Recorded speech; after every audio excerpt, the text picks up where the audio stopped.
প্রথম কামিনী মোহর স্মৃতি ফুটবল প্রতিযোগিতা 2024 আজ রামঠাকুর পাঠশালা বয়েজ স্কুলে ফাইনাল ম্যাচ অনুষ্ঠিত হয়। উদ্যোক্তা ছিলেন ভাগাযতীন মর্নিং ক্লাব।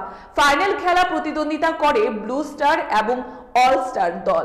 ফাইনাল খেলায় ব্লু স্টার দল 5-1 গোলে অল স্টার দলকে পরাজিত করে। মর্নিং ক্লাবের কামিনী স্মৃতি ফুটবল টুর্নামেন্টের শেষ পর্যায়ের খেলা, ফাইনাল খেলা আজকে।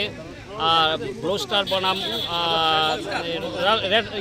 অল স্টার দুই দলের খেলাতে খুব উত্তেজনাপূর্ণ খেলা হচ্ছে।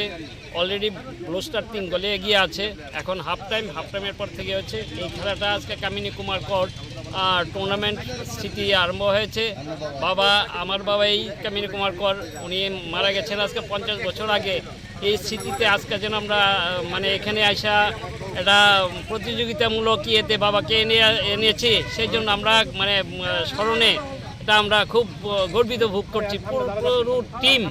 পুরো টিম মর্নিং ক্লাবের পুরো টিমে আমরা খুব এটাকে উপভোগ করছি। প্রতি বছরই যেমন আমাদের এটা চালু থাকে, সেই জন্য আমরা করছি, প্রতিশ্রুতিবদ্ধ এবং আমরা এগিয়ে যেতে পারি, সেটাই আমাদের কামনা।